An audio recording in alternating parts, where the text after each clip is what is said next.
Yeah, good evening, everybody. Today I'm just going to spend a few minutes more with you to talk about the characteristics of a dynamic team.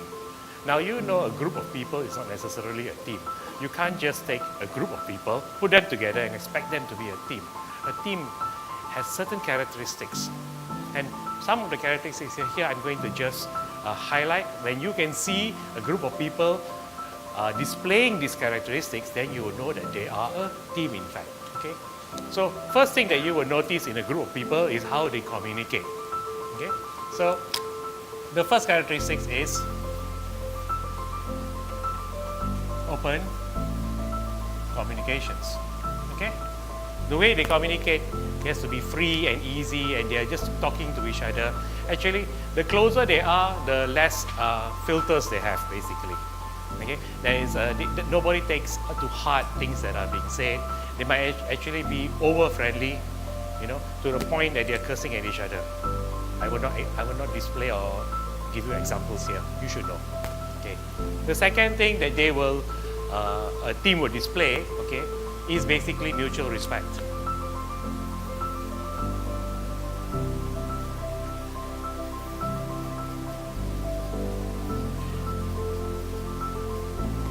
You see a group of people who displays a high level of mutual respect, respecting each other according to their perceived strengths and weaknesses.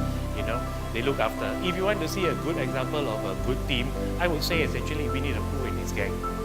You know Winnie the Pooh and his gang?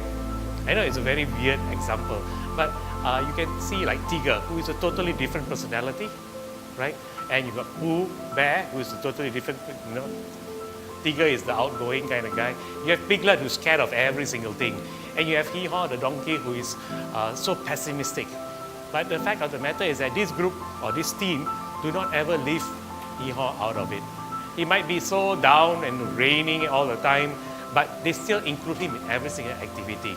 So do Tigger. However exuberant it is, they don't really pull him down, but they include him. Same with any other character and every other character.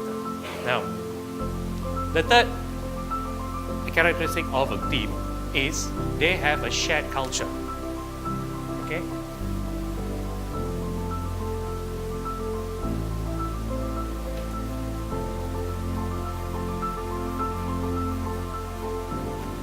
Now, when we say culture, it means the norms of how they communicate. Like if in the military, if you have a soldier that has gone through a certain training, like the SEALs maybe, or the Rangers, and you see, these are Marines, all of them graduated from Camp Pendleton. They have a certain culture. They say, you are a Marine, Semper Fi. Get it? And even if you want to go back, if you're not talking about military, you're talking about school. So school, even schools have cultures. If you come from St. Joseph, Saint Penang Free School, or what other schools do you have come from? St. Sultan Abdul Hamid School, MCKK, Maktab Tentera, or the women, College Tengku Krisha, Seri Putri. All these schools have a culture, and the ladies and the gentlemen who have graduated from these schools exhibit that certain culture. And you can know by looking at them. Like some ladies, you walk around and say, this girl is a convent girl, right? Because the way they carry themselves, the way they communicate, the way they talk. So this is a culture that they have. So a team would have a shared culture that you can actually notice. You can kind of notice that this culture that is together.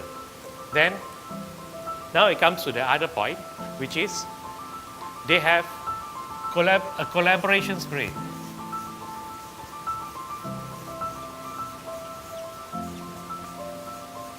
Okay, basically they have a spirit of collaboration. They will readily support each other to do anything that is necessary to do. They do not point out other people's weaknesses. They just step in and they help each other in order to achieve anything that they want to do. Another thing about a team, a dynamic of a team, is that the team has to be goal-oriented. Okay, so a team always has a goal, and you're always oriented towards that goal. A team without a goal is not a team, basically. It's just a group of friends, hanging out. But even a group of friends hanging out, right, they might have a goal to rest, right? A goal to recover. But if you look into a team, a real team as they go about, there's always a goal orientation towards them. So they have a common goal, a common focus that keeps them together. The sixth characteristic of a team you will notice is initiative.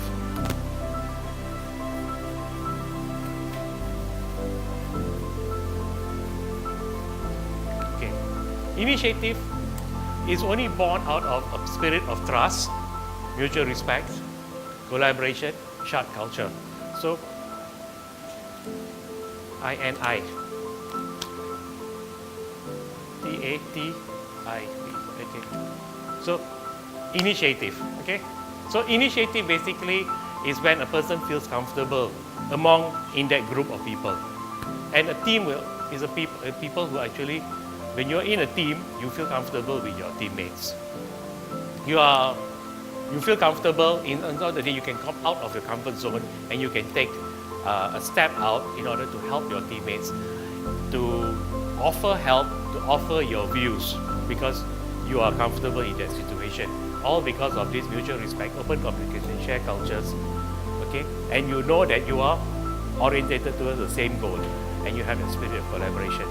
But all of this, identifying the team, okay, is not enough. It can still be a group, a very highly cohesive group.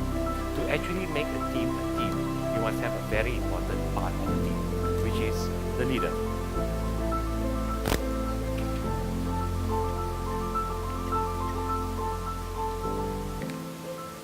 Without a leader, there is no team. You might say, oh, this is a formal leader. You might say this is an informal leader, you know. But the leader has to be there because the leader is what drives the team. Drives the team towards its goals. Drives the teams towards collaboration. Drives the team and guides the team towards the shared mutual respect initiative and maintaining their culture. But of course, one thing you will realize about a team is that the leaders are not necessarily always the same person. Leader's position in a team is very dynamic.